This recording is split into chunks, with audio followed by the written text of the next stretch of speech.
Scene 1A, take 1. Scene 2A, take 2. D, take 2. Action, action, action. But I wanted to talk about some of the behind the scenes of sort of how things went, how things kind of came about, how things didn't work out the way we wanted to, and sort of how we adapted. Now this is only going to be about the pre-production and the production. We're going to do a different video on the editing and music and that kind of stuff later. So this is just about the sort of production stuff. So of course one of the first things is coming up with a story and writing a script. Now for the technical aspect, I like to write in Highland 2. It's just my favorite. I just like the way it writes. I don't know, it is what it is. You can use Slugline, whatever you want. You use Microsoft Word if you really wanted to. But of course, whatever works best for you is best. Whatever lets you tell your story is best. So for me, the idea for this was I really wanted to tell, I kind of had this idea about like a faceless being or creature sort of coming to someone in the middle of the night and sort of kind of like wanting their face, almost as like a, you know, something they needed.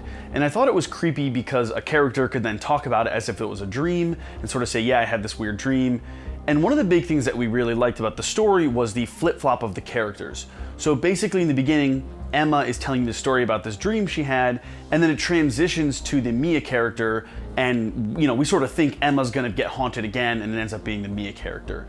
So that was kind of the initial story idea, was this faceless creature sort of haunts these people because it needs a face. Now with a short film, we don't want to dive too far into maybe the backstory or certain things, so we just wanted to keep it simple. We don't know what it is, we don't know exactly what it's doing, but we know enough to be scary, or hopefully be scary, for the scene. So one of the first things that we had to do once we had our script in place was actually find a crew.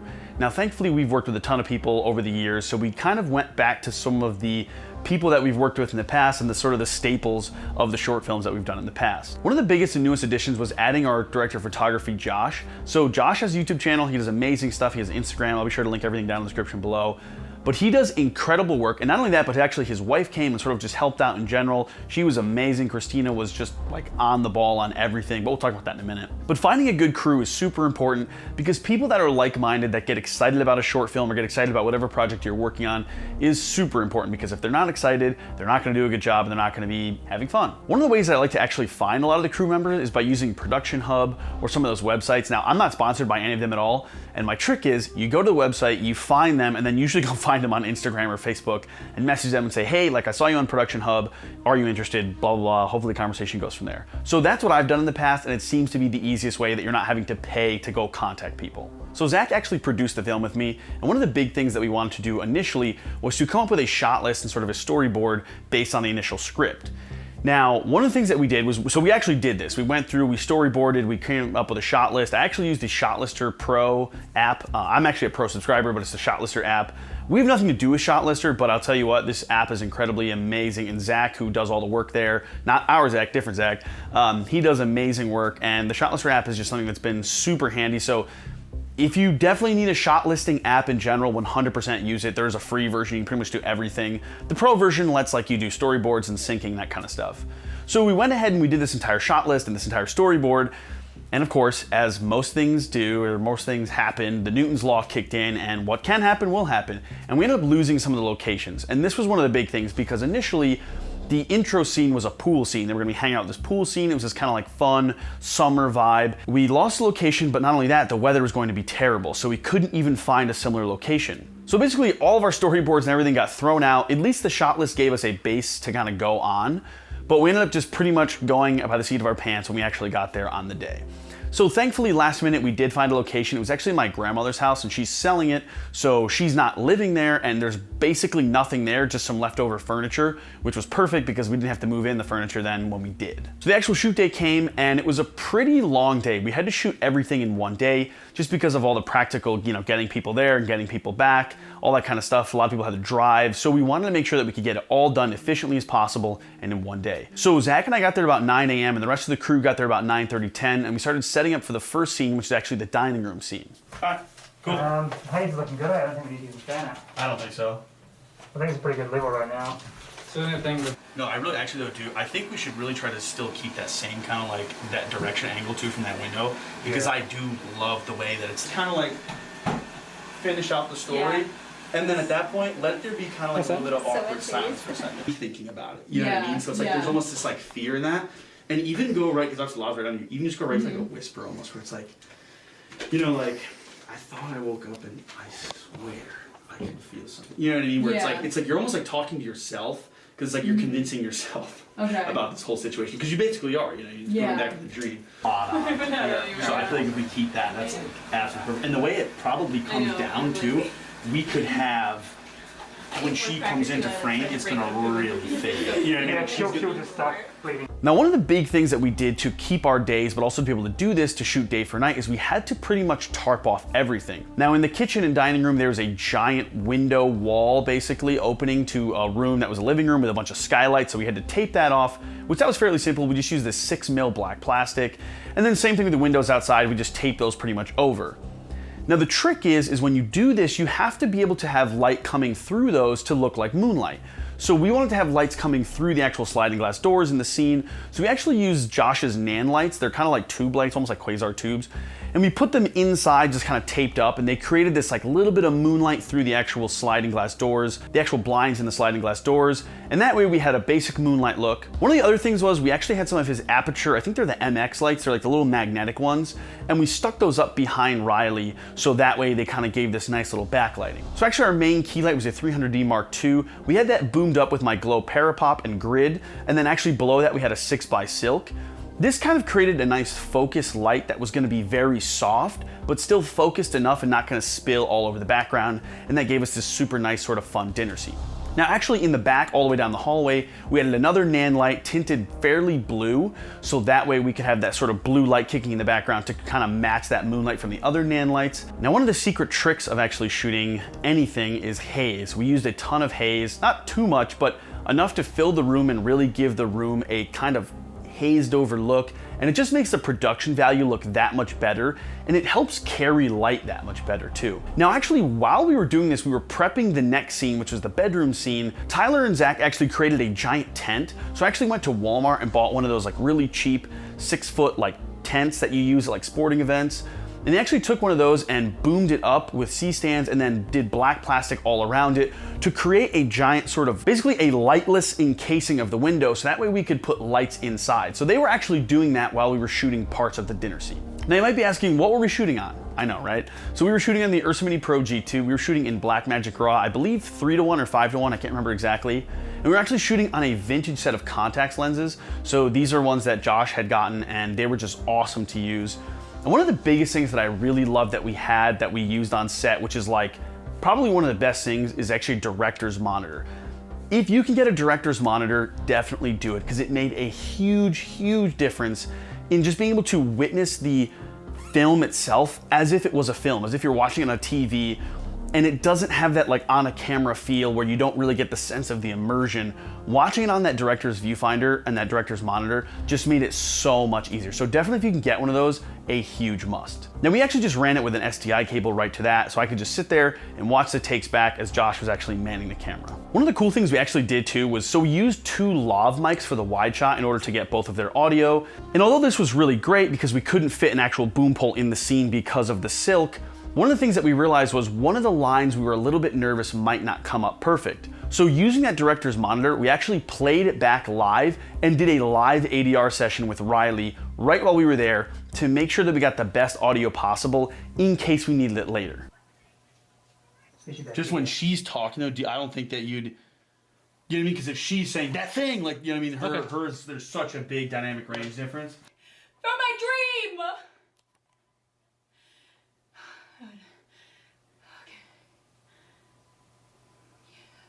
Perfect. Cut.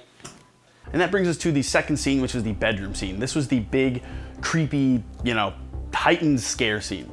Hey guys, so I'm cutting in here super quick because I'm very excited to talk about our sponsor. That's right, we have an amazing sponsor. And that sponsor for this episode is Skillshare. You've probably heard of them. So if you don't know about Skillshare, it's basically a massive online learning community of creatives for creatives. So they have everything from writing to animation to photography and film and a lot more, like a lot more. I'm personally super excited to dive into some of the Storytelling 101 class, as well as exploring some of their business experiences as well. I also know Zach is very excited to dive deeper into the animation one, because that's something we want to do in the future. And they have tons of other amazing classes from top to bottom. And that's one thing that Skillshare is that I really like, is that it's not just for one type of creative, it's something for everyone. So if you're discovering a new creative journey, or you want to go down a new creative path, or you're a seasoned pro that just wants to kind of brush up on some skills or see what other creatives are offering, Skillshare is just a melting pot for learning for all of us. And the best part is the first 1,000 people to click the link in the description below will get a free trial to the Skillshare Premium membership.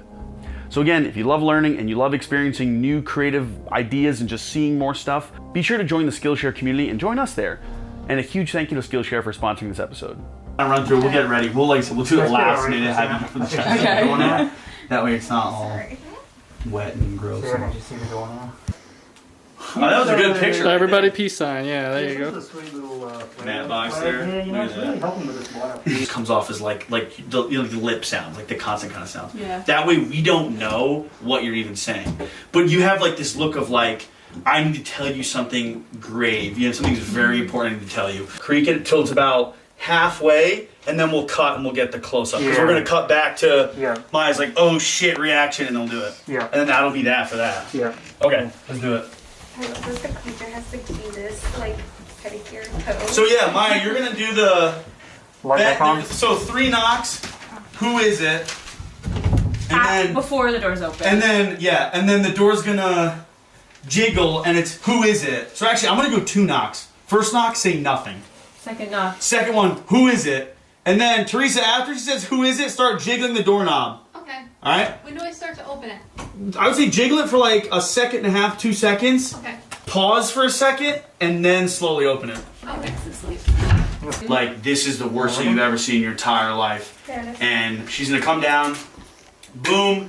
We're actually going to then have a shot behind you, and that's gonna be the final shot, which will be of like the other people's. So like I said earlier, we had tented out the window, and what we did was actually blasted a 300D with a Fresnel mount on through the window with also a silk just to soften it up a touch.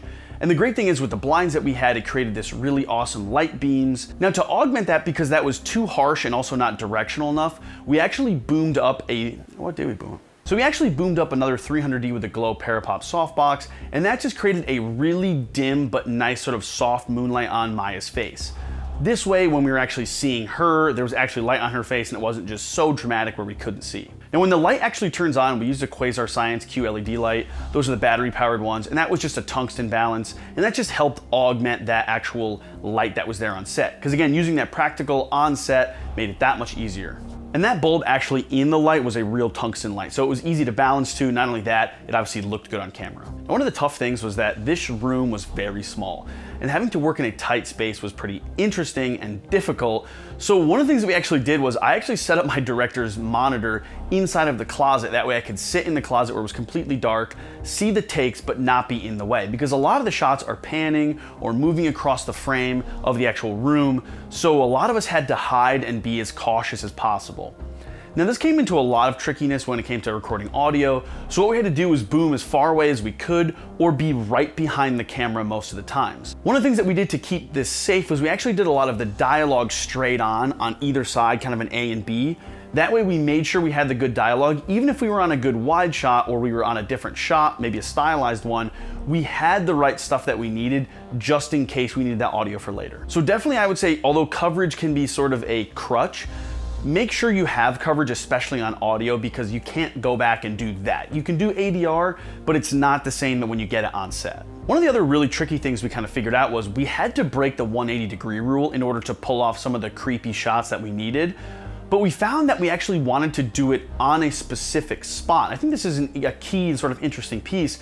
When you want to break a rule, do it at a very specific time that you're going to do it, a planned out time, so that way it doesn't confuse people. We actually broke the 180-degree rule right as the light sort of started to flicker. So what we did was when we broke it right on that light flickering, kind of this change from something's creepy to something is definitely wrong. And again, it set us up for the creepy shots, and we already had a sense of the space, so that way people weren't confused as to what this room looks like. You've already seen the room, so when we do break the 180 rule, it's not a big deal. Now, Teresa Tuttle did all her own makeup, which was awesome, and she made such a creepy look, and it just came out so great in the actual short itself. We probably won't show too much so we don't give it away, but it is really exciting, and I thought it was really fun.